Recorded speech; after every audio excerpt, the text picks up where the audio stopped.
Hi guys, it's me, the Bee, and welcome back to another review. In case you were wondering, I have recently been befouled by the dreaded rhinovirus. In other words, I've got a cold, hence why I sound more nasal than I usually do. But I figure, rather than spend my time wallowing in bed and pitying myself, I wanted to make another video, and it has been a little while since I've done it.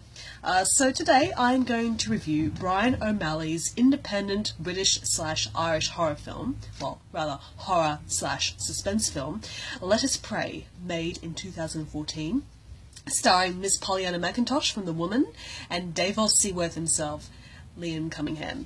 Liam Cunningham. Yeah, this is going to be fun. Okay, now this film is currently on Netflix at the moment, and that's where I saw it.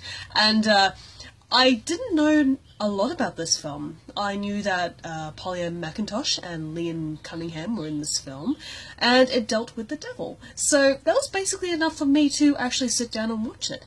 And it is actually pretty good.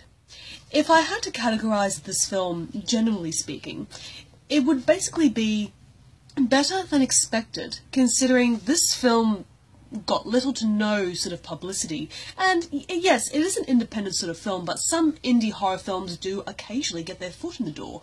And if you ask me, Let Us Pray should have. It should have got more exposure because it is a surprisingly solid and well put together film. And may I add, it's also kind of romantic.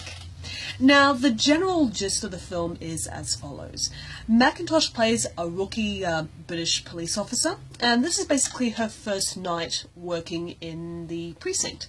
So, around about the same time, on this particular night, 6 or so criminals are basically put into her jail, like put into her precinct where she works.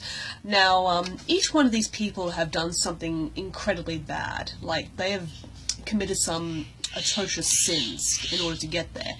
And one of these people is played by Cunningham, and his name is Six. If that wasn't obvious enough, I don't know what is. Now, despite all this, what truly elevates this film is its execution, and even though it is full of blood, guts, and viscera, there is actually a really good story here, and a lot of it comes from McIntosh's character. And here's something surprising for you. Miss McIntosh, after she read the script and had a good talk with the director and the writers, she asked if she could retool the character. I haven't seen the original script of this film, by the way, so I can't make any sort of judgment on it. But she wanted to make her character more proactive, strong. And as part of her backstory, there is the notion that she has been molested in the past as a child. And she wanted to ensure the character was not sexually exploitive, or the character's background was... Basically, she wanted the character to be treated as a human being. She didn't want her role to be fetishized or pigeonholed, if you will, as most Hollywood films tend to do with their characters, especially if they've been through a sexual trauma. So, if you ask me, McIntosh's courage in approaching the writers themselves and saying, hey, look, can we do something different with this character? Because it's not something that I would particularly feel comfortable in playing. Well, perhaps not necessarily comfortable, but this is going to be part of her resume, right? So she has to make sure that, you know, it's something that she's proud of, and she really, really hit the nail on the head here. I was very impressed, not by her gumption behind the camera, but in front of the camera, playing her character, Rachel Heggie, Police Constable Heggie. And yeah, props to you, Pollyanna. Great work. Yeah,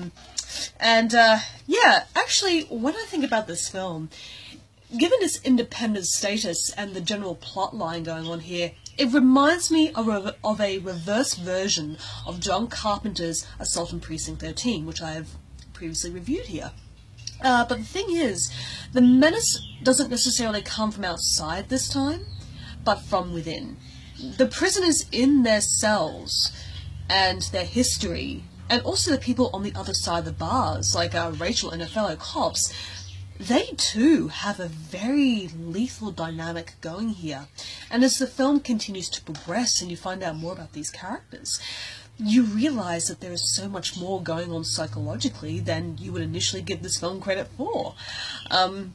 Now, I am not necessarily surprised by the somewhat low rating this film got. If I'm not mistaken, it is about a 6.2 on the Internet Movie Database scale, and that's not necessarily a bad indicator, but if you look at this film standing on its own, and if you can appreciate its more intimate approach to the roles of the characters and what they represent, I feel this film could easily perhaps be like 7 out of 10, but that's just my opinion. Now, the makeup and the gore effects in this film is pretty damn impressive. And what I especially like about it is that it's not necessarily a celebration of these things. Yes, you do see some pretty horrendous stuff, and it is pretty in your face. Like, a person's head gets bashed in by a fire hydrant, and you see the impact of it. It is not very pleasant whatsoever. Now, it's not necessarily as bad as, say, Irreversible would be, but the fact is they weren't afraid to show these things, but it's not done just for the sake of it. There is a time and a place for excessive gore in film. I'm not a detractor of these things, but when you're dealing with some very deep subject matter, and if it is approached in a sensitive and mature way, gore in this sort of genre film is quite welcome, and it emphasizes the ruthlessness of it. Look, I have to bring this up here. Well, I don't necessarily have to, but it's my review. What can you do?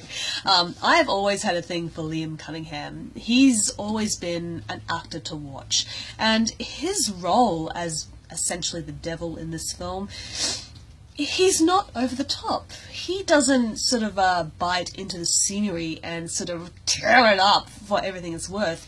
He's actually a very low-key individual. And truth be told, when he is surrounded by these sinners in this prison, he basically comes across as the most sanest of people. And his scenes with Macintosh, they are among the best. They have a really great chemistry together. There is a sense of romance there and like some sort of sexual tension, but it's not in your face. It's all behind the eyes. It's all behind, the way they look at each other and the way they talk to each other. When you have two phenomenal actors working together with a good script and competent direction, that is what ensures a film's success. It's not necessarily just the visuals. It's not always the makeup design. It's the people. And that's what films are. It's about the people, and this film is of no exception. Yes, it deals with something distinctly sort of supernatural, but it doesn't choose to revel in the more fantastical angles of it. It still manages to keep its feet firmly on the ground. The supporting players are also very good. I shouldn't say actually, because that would infer that they're bad or something. But everybody in this film has something to do. They have a reason to be there. And even if the prisoners themselves act as more of a cipher or representation of the evils that lurk within the world, you still have these actors who take the responsibility to throw their bodies and everything they are into their performance. Nobody is slack, and that is what you need for a film like this. If anybody sort of went off the deep end or sort of played it way too low key, it wouldn't have worked. So in conclusion, Let Us Pray is a very solid film. And like I said, it's also incredibly romantic, but just not in a saccharine Hallmark card sort of way. If you can look past the supernatural, metaphysical sort of stuff, like I said, with Cunningham and Macintosh playing across from each other, it is a wonderful sort of relationship, and it is complemented by what's going on around them. So I give Let Us Pray I would give it a 4 out of 5. I feel its only major limitation, and this is just a nitpick by the way, just a nitpick, is its own sort of independent roots. But then again, look at it this way, if this film had been made by a highfalutin Hollywood machine, it would not have had the impact. Sure, it could have had some good actors, but an actor only does as well as the script and the direction they are given. And that's what this film does. It works with everything it has. It doesn't fall back on some sort of effects-heavy extravaganza. This is still very much about the characters and, you know, their reaction to the situations and the actions they take to alter them. So yeah, thank you once again for listening to me ramble, guys, and as usual, I shall see you in the next video. And hopefully I'm not as sick next time, but no promises. See you later, guys.